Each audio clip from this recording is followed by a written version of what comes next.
Good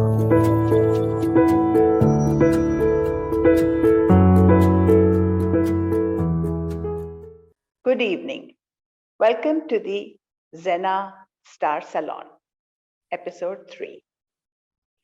This chat show is devoted to 4 major themes: how to build a post COVID lifestyle, how to cultivate active citizenship, how to revive our heritage and conserve it, and not the least, how to build an alternative arts education context.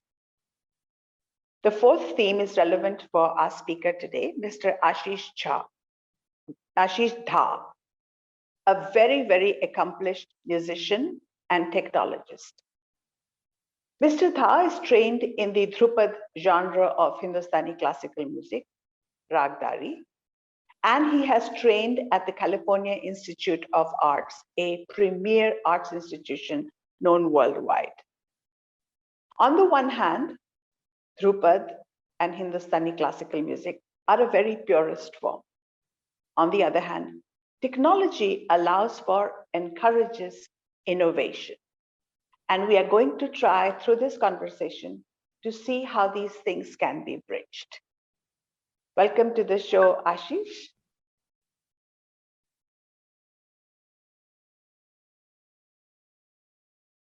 Hello.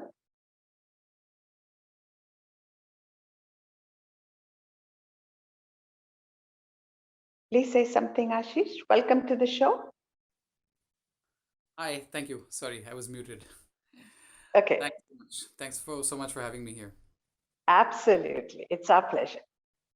So let's begin with your telling us what has been the journey for you, both musically, spiritually, technologically. How have you arrived where you are today? Okay. So, of course, very long story. I'll try and give a very brief summary. Um, I started learning Hindustani Raag Dari music when I was quite young, about 9 or 10 years old.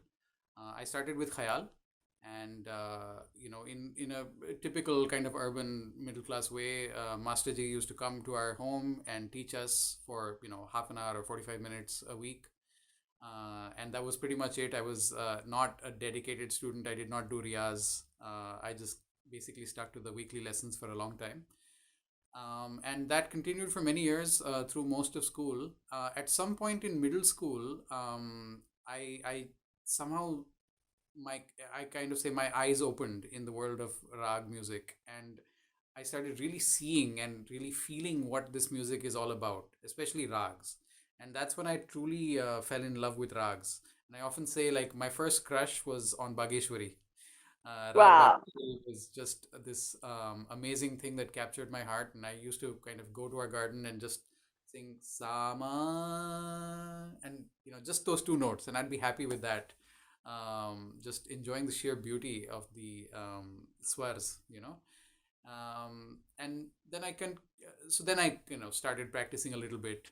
Still not like the great people. You hear the stories of 6-7 hours of riyaz every day. I was not like that, but I was more involved passionately with the music. And I continued learning through school, high school, college.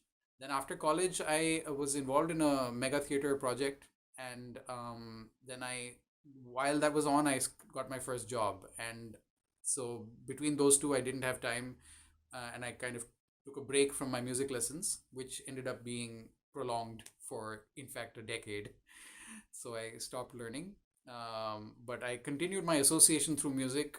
All my jobs have always been around that sphere. So my first job was with a television company where we made a program called Dhwani, which was about demystifying Indian classical music and taking it to a broader audience, connecting it with popular music like Bollywood film songs and so on and so forth.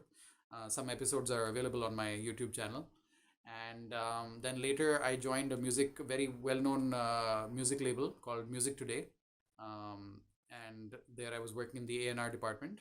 And finally, my kind of last kind of long-term professional engagement was in a sound studio where I was an assistant sound engineer, and that's where I kind of got grounded in my technical knowledge of sound and digital audio and recording and processing and editing and design. And through that, my interest in sound design developed. which eventually in 2009 took me to California, where, as you said, I did an MFA in sound design, actually. Um, though I was officially studying sound design in the School of Theatre, I also took many courses in the music school. So I got, well grounded in Western music as well. And I had the opportunity to briefly study with, world renowned Sarod Maestro, Ustad Ashish Khan Sahab, son of Ali Akbar Khan. And then I also learned a musical programming language called Chuck, which I've talked to you about earlier, Yes. and which I'm using nowadays to create software for Hindustani Raag Dari music specifically. And then when I came back to India in 2013, late 2013, I was involved with a project with Spikmake. And through that, I got to meet Ustad Fayaz Wasuddin Dagar Saab, 20th generation of the illustrious Dagar lineage. And eventually, I asked him to become my guru and to teach me the basics, just the fundamentals of Drupad. So I started studying with him, and that's my journey. So Drupad is, of course, a much shorter time. I've spent more time learning Khayal than I have Drupad. So both Khayal and Drupad have strong influences on my own kind of personal musical style, and also my presentation and what I sing and all that.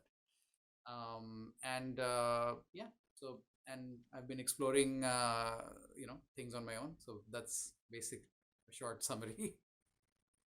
Those are many, many strands that have come together, and clearly you've woven a beautiful tapestry.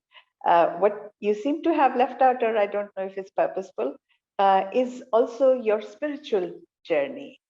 Where did that come in, and how does that blend with music? Because uh, it's been my experience that the spiritual part comes much, much later, if at all.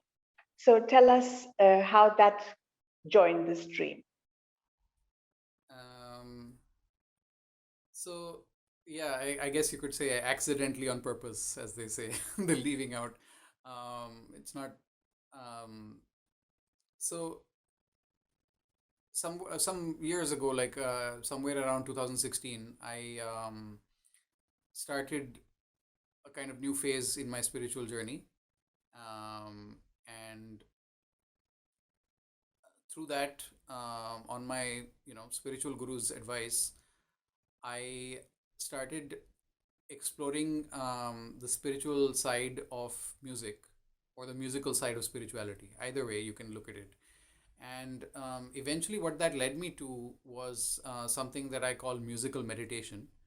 Mhm, um, and what that the way I explain what that is basically, meditating through music for me means using music and sound to connect with your own body first and foremost, then your own energies or energy, and also the universe.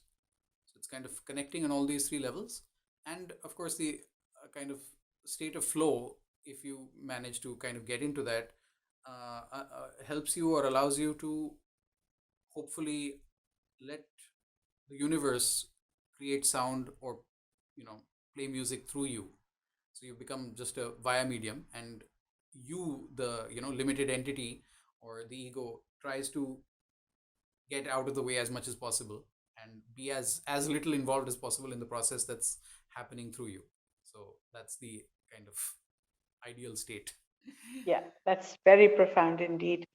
Uh, I know Gustaki maaf kijiye, but is it possible for you to demonstrate a kind of musical meditation?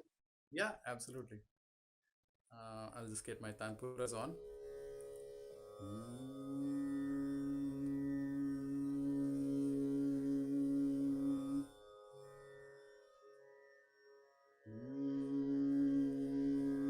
As you know, the tanpura is very important in our musical tradition.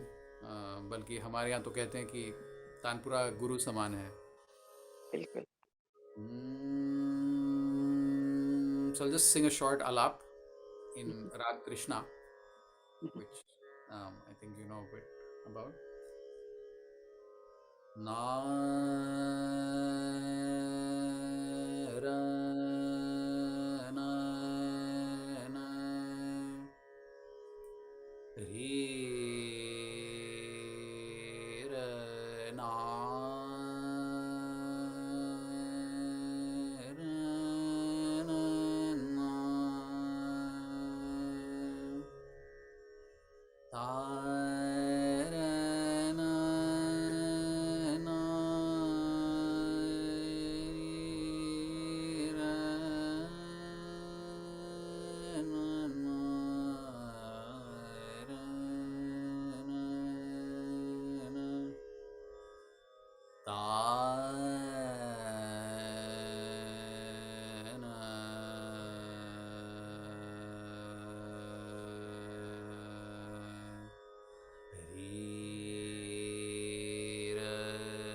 Re ra na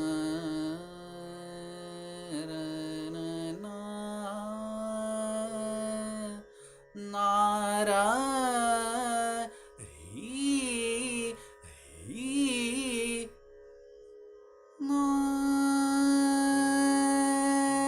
re na ra na na ta na na tu re ra na re ra na na ra na re ra na na na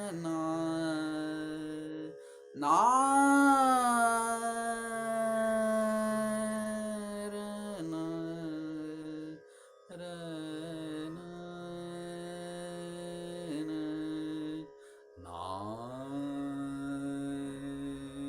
ra na na ta na na to.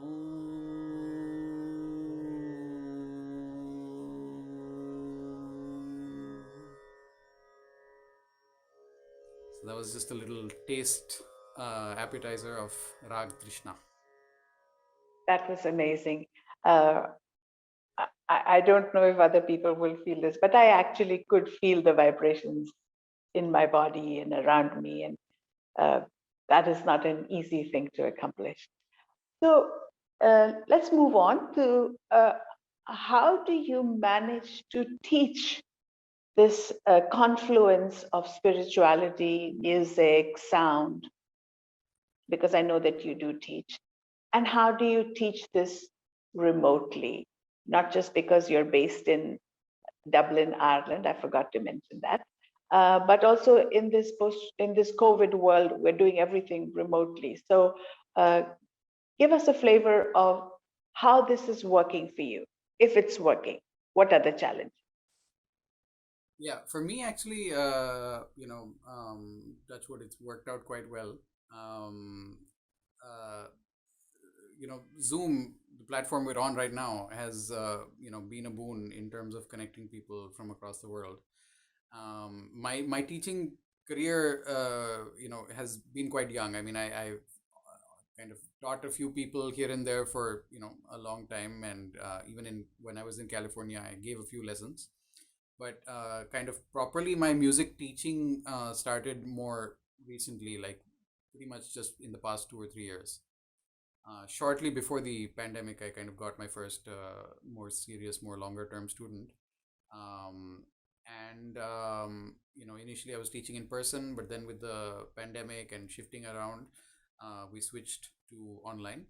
And now, in fact, currently all my students are all learning online. Even one student who is in Dublin, because cases have been very high, and with the Omicron and all that panic has created. I'm just teaching online. Of course, there are challenges. Things like, I mean, of course, technical things like latency, and background and noise suppression and all that kind of stuff. Um, which, again, Zoom has a feature called Enable Original Sound, which is a feature I wish more people knew about. It's one of the most unique things to Zoom. And this is not a paid sponsored message, but I would like to give a shout out to that feature, um, which is very helpful for music. But even aside from that, of course, there are these challenges. Subtleties, nuances are sometimes hard to convey, through this kind of filter of internet broadcast. But on the other hand, the advantages are that you can teach, sitting anywhere in the world, and you can teach someone else who is, anywhere in the world. So I have students, literally around the globe, and on both sides of my continent where I am right now. And it's working out quite well. Of course, I'm because, I mean, I guess part of being a young teacher is that the students I'm teaching are beginners. So at that stage, we're working on basics of sur and rag, um, and I think it works quite well and possibly better than many people, especially maybe traditionalists might imagine. And technology has evolved to quite an extent where the sound quality can be quite good, especially if you have a good internet connection. So yeah, it's worked out well for me in that people have become more open minded about learning online and that whole phenomenon. Um, my sister used to learn music from the Dagger brothers, and it entailed her going to their place pretty much for half a day. You sit there and you imbibe the music rather than actually learn actively in the way that we know learning happens, let's say, in a classroom. So uh, I know that she and other students pretty much become part of the family. That's how you breathe, you eat, you exhale, you inhale their presence, and therefore that music. And that has been the tradition for Indian classical music um, for hundreds, thousands of years. So, how do you overcome this idea of being spatially apart from your students, and how do they imbibe this spirit uh, remotely? Well, I mean, okay, that's a tricky question. See, spirit. I mean, for my kind of first response is that spirit. It's about presence. It's about attitude, and so a lot of that can come through with personal interaction. So whether that interaction is spatially contiguous or it's remote, you're still sharing presence. You're still having social intercourse, right? Okay. So certain things will can or should be imbibed anyway. Um, whether it's how you sing, how you sit, yeah, how you use your body as an instrument if you're learning how to sing, all these things. And then of course there's the informal kind of interaction one has either before a class or after a class or so occasionally in between a class as well, where I often like I do sometimes get a bit chatty. I don't know what my students would say about that, but so I'm often sharing anecdotes, especially about my own guruji or the family or the parampara, little things about Tanpura, or like I was just saying right now, like I put on the Tanpuras and I said that tanpura को हमारे यहाँ गुरु समान माना जाता है. It's a very reverential attitude that is cultivated towards the Tanpura, and of course this is something I imbibe from my Guruji more through like interaction, and I've accompanied him in concerts or in workshops and in retreats. um, so of course they're not doing all that, but again, like, these kinds of things come also after a certain level of seriousness and dedication. Of um, course. so uh, when you're just starting out, your interaction with the art form and the larger lifestyle associated with it is of course much more limited. So there's always time and space, and the pandemic's not going to last forever. So inshallah, I'll get to physically meet my students someday, and hopefully take it to the next level. But yeah, I think I would just say that these things come in time, and yeah, eventually if they're serious enough, then they'll start getting involved in more ways than just a weekly class. And I think that's one of the key things when you want to imbibe, when you want to really get into an art form or a lifestyle or a culture, then you can't limit your engagement with it to half an hour or 1 hour or even 2 hours a week. That's not how Exactly. we become part of something. So Exactly. once that seriousness, or once that genuine interest comes arises in a student, then things will start happening. And I mean, as they say, the famous I don't know, Zen proverb or something, when the student is ready, the teacher will appear. So similarly, you can just broaden that to when the student is ready, the teaching will appear, whether it's in the form of a particular teacher, or or just opportunities, or social engagement. It's not for us to say, but it'll work out. Intention needs to be And there. And how does that work with students who are not of Indian heritage or not of the Eastern heritage, let's say? It's broader than the Indian. Um in students who are from a Western civilization, whether that's European or American or South American or whatever. Um, how do they respond to this, and what's been the takeaway for you?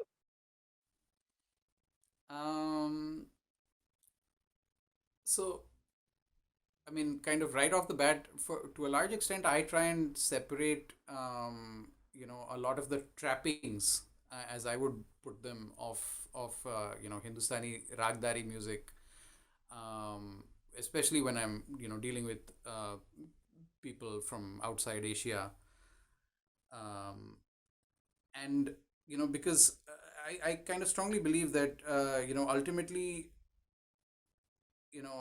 it is also a form of music, and music is an art, it's a physical manifested art form. So even if that's all they are interested in, or that's all they learn from me, that would not kind of reduce my satisfaction as a teacher. um, but of course it does, there are some challenges involved with teaching people unfamiliar with the kind of South Asian culture. So for example, I make a special effort to describe how to pronounce things correctly, because again, because of my interest in Nad Yog and Sanskrit and all that, I'm very into phonetics. So the science of sound, how things are pronounced, and the fact that mispronouncing things has a power or has an effect, um, whether negative or positive, um, kind of prompts me to emphasize that quite a lot. So for example, if I'm teaching a Westerner sargam, so then I'll show how to pronounce these consonants, some of which don't exist in their in their kind of phonetic vocabulary. Dha, for example, or like my even my name, dha is a it's a totally alien sound to an English speaker, for example. An interesting thing is, like, I found, like, for example, it's much more compatible, the whole Sanskrit Hindi culture with, for example, Spanish. Also to some extent French, but like especially Spanish or Italian, those kind of that oeuvre of Latinate languages, they have a much more phonetic compatibility with Hindi or Sanskrit. English is a little difficult, to be honest. In fact, I have not just music students, but in fact, I am actually teaching Hindi to two students of music. I mean, they are otherwise also they're seriously learning Hindustani rag music. For one of them for many years, and performs and teaches himself as well. But he's learning Hindi from me.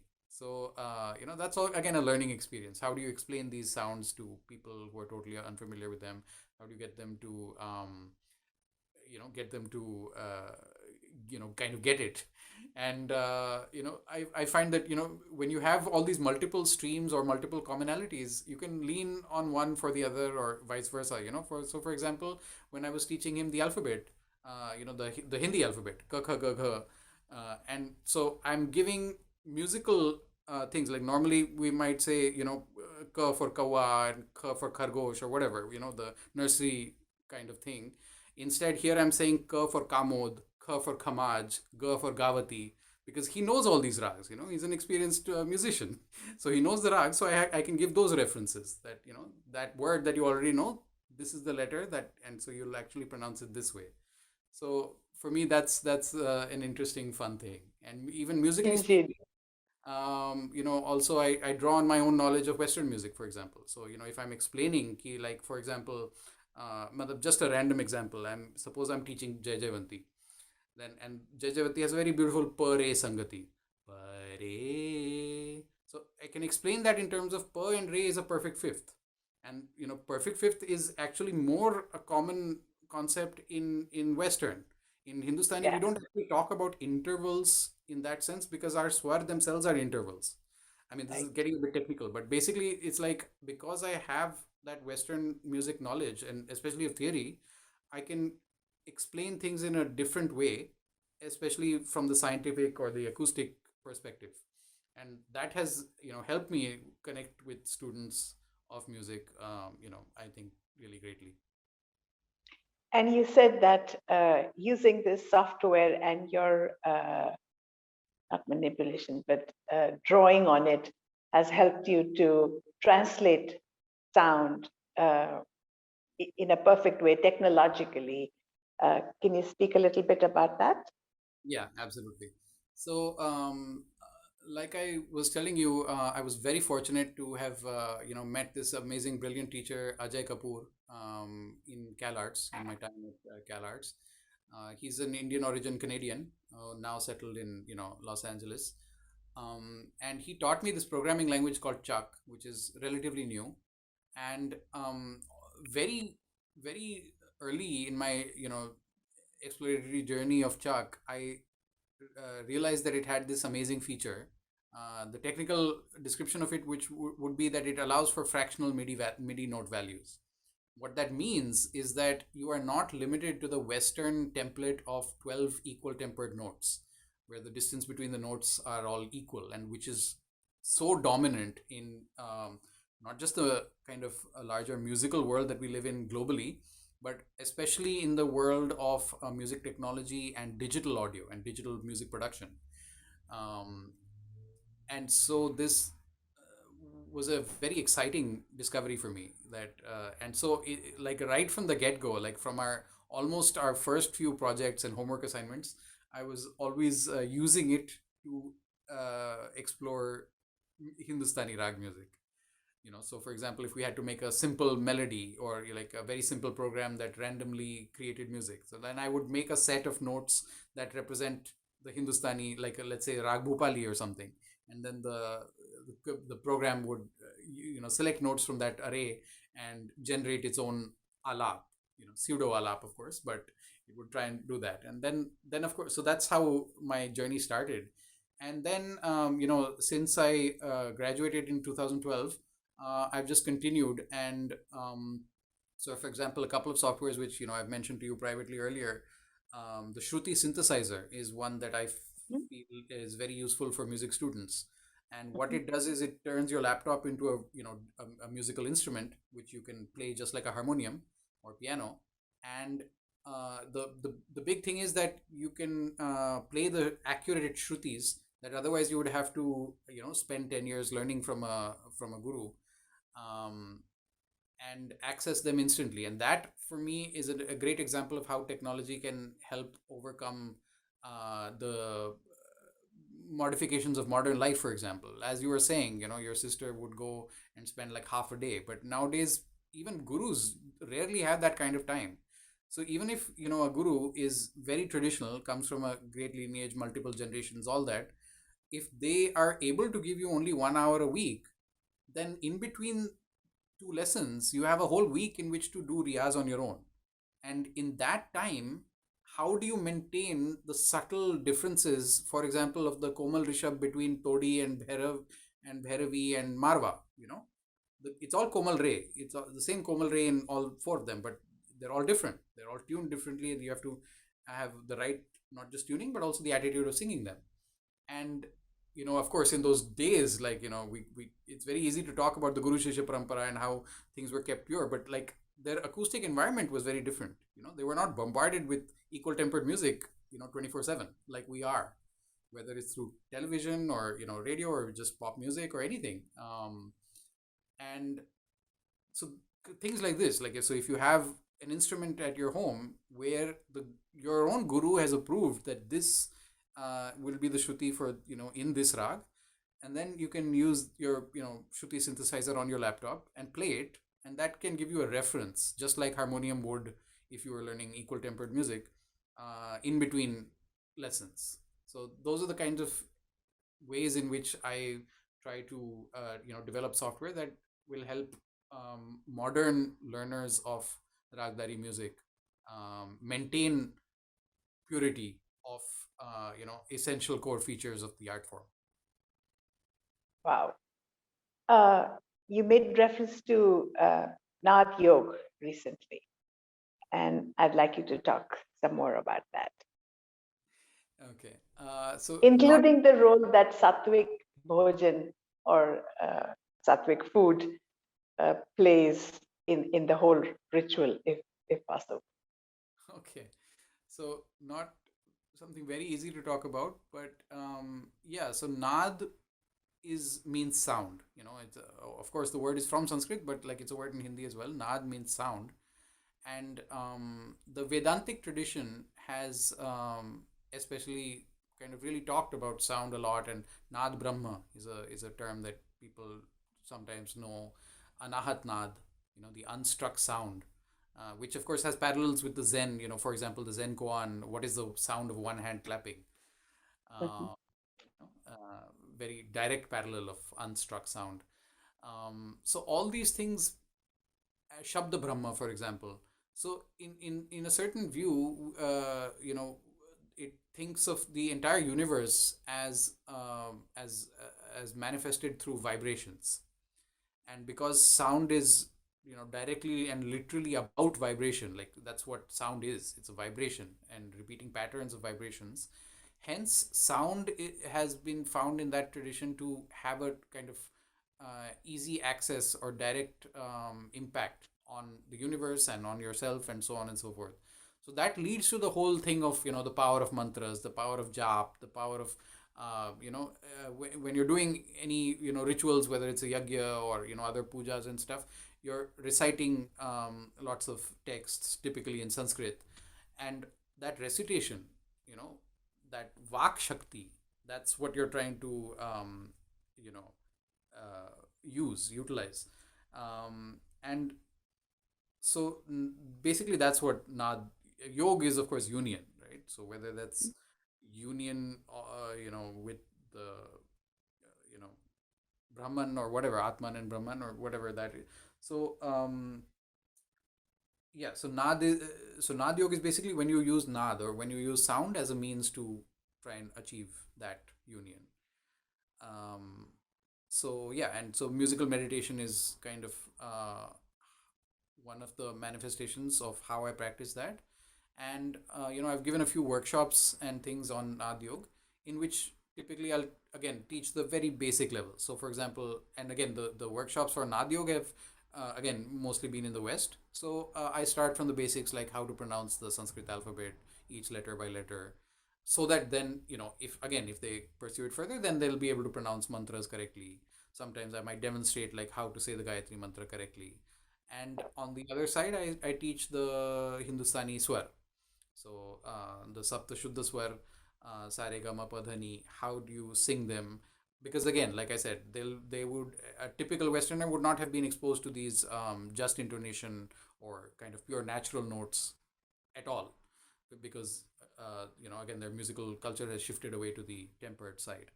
So just exposing them to the tanpura, which is a very meditative device. Even aside from the whole musical significance of it, it can be a very meditational device. Um, those are then the kind of basic tools I give them, so that they can use them in their own spiritual journey or exploration. I don't know if that answers your question or. Sure, of course. Uh, I know that you're not actively involved in this whole movement of how to cultivate alternative teaching methods, alternative art, or injecting art back into our formal education. But do you have any suggestions how, if somebody were to design educational policy or practice, or if the government has come up with this whole notion of the new education policy where integrating the arts has a very underscored emphasis, uh,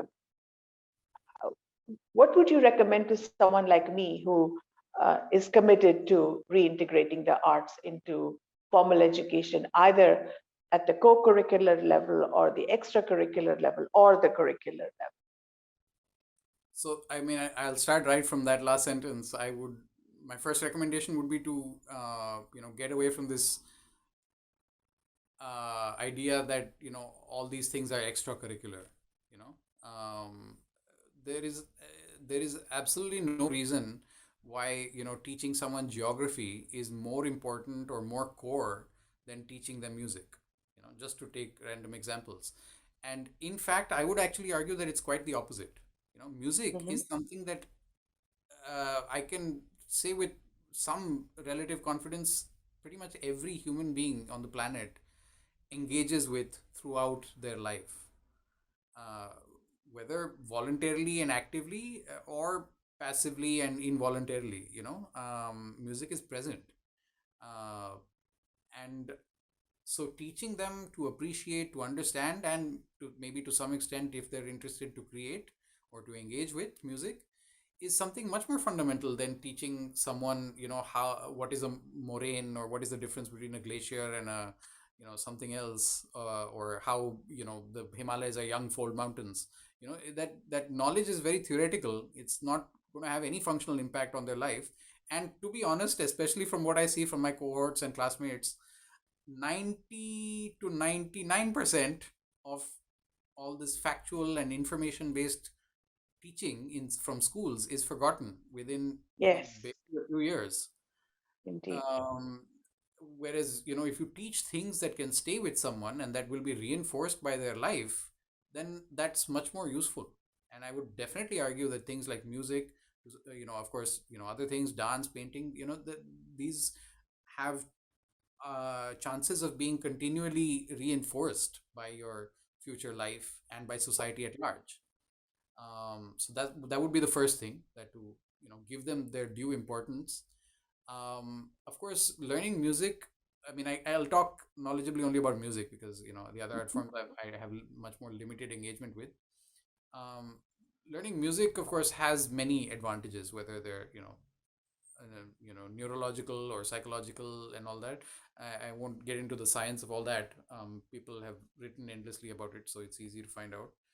Um, so there's that. Of course, there's the social aspect of, like, Western music. If you learning to play in an orchestra together, negotiating, power dynamics or social, interaction, how to work well as a team, all those things, come up in such musical scenarios.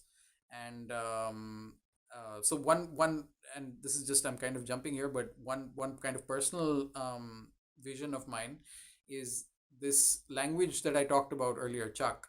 um, Through my own experiments with it, I've developed this vision that we can use Chuck, or similar languages and similar ideas, to teach in a fun and integrated way four different subjects. And those four subjects would be, of course, computer science, because it'll teach you all the basics of programming, and the building blocks of those ideas. Music, of course, because you'll be coding to create music or to engage with music. Mathematics, because learning, for example, like if you want to code a program that will then do some maths, you have to understand the concept behind what you want to do very well, in order to break it down into steps that are simple enough to code. So that's Exactly. a big thing that I learned, that if I even if I, like, because many people have this thing that, oh, if computers do all the work, then our brains will become dull and dead. But someone still has to create those computers, and that's not an easy task. So, for example, like musically, just a random example I'll give. Prime numbers are very important in music. Each new prime number represents a fundamentally new musical relationship in the overtone series, for example. So, when I was, designing my, for example, a patch that will kind of generate a list of all the possible shrutis, then I had to have a list of prime numbers. So then I had to kind of write a patch that would generate prime numbers up to a given limit. So for that, I had to, like, really get into the nitty gritties of what is a prime number, factors, how do you kind of then check again and again what is division, and that's another example of, like, how it kind of came to me, that getting someone like a middle schooler, for example, to struggle with these things will, and also because it'll be interesting, it'll be something, they'll be playing God, they'll be creating something. That act of creation, creativity is a very common word, but, like, creativity comes from creation. When you engage the creative power in a literal sense, when someone is creating something, that gives a tremendous sense of ownership and engagement and involvement. And that, I think, is something that can really shoot up interest levels and passion. And when you're passionate and interested in something, that's when you learn the best and the most, you know because you And it stays with you. exactly retention power is just so much, like, rather than sitting passively and receiving from the wise Yeah, teacher sitting up front at the desk. right. um, Maths, and sorry, just the last one was physics, because Physics. I was going to remind you. yeah. So coming to the fourth, so sound, of course, is I mean, again, explicated through physics. That's all. Sound is all about that. So whether it's waves and constructive and destructive interference, whether it's beats, beats, binaural beats is a very hep topic nowadays, especially among the wellness community. Hearing, and you have YouTube videos full of like binaural beats and saying that it'll calm down your heartbeat, or it'll do this and do that. And with a Chuck program, like with barely a couple of hours of training, you can be writing patches that will create binaural beats, and you can put on your headphones and listen to them, modify them, and experiment on yourself. What makes you feel good? What makes you feel either calmer or more excited or happy or energetic, whatever. So and you can, again, just like maths, you have to understand what are waves. You have to understand what frequency means, how different frequencies interact, all those things come up.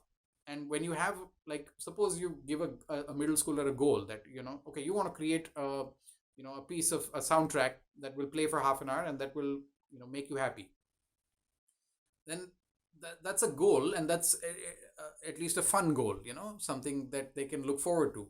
Then they have to go back and figure out what are the steps involved, what do I need to learn and understand. So that gives them motivation to learn the physics, to learn the maths, to learn the Right. necessary. The thing with the problem, like one of the big problems of standard modern school-based education, formal education, is that most of what is taught, you're just left wondering, like, why the hell am I learning this? Why are they teaching this? Exactly. What's the point of it? So when you have Exactly. point, then you have motivation, Yeah. and when you have motivation, then you're engaged and you're really learning. Yeah.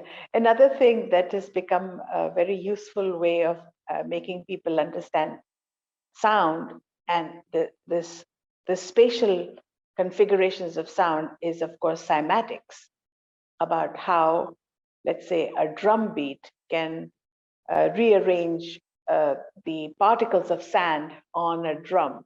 And with the changing frequency or whatever of the sound, you can begin to see the patterns of sand grains on a drum. And having them, I mean, there's a whole journal of cymatics, which is both targeted at people fascinated with the phenomenon, but also going into kind of the quantum aspect of physics and uh,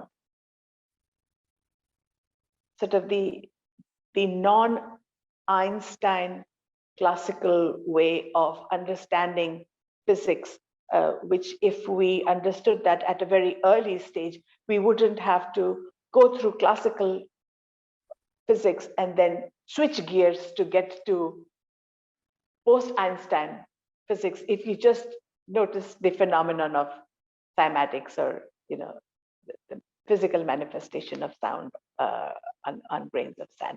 We're coming towards the end of our conversation, which has been very stimulating.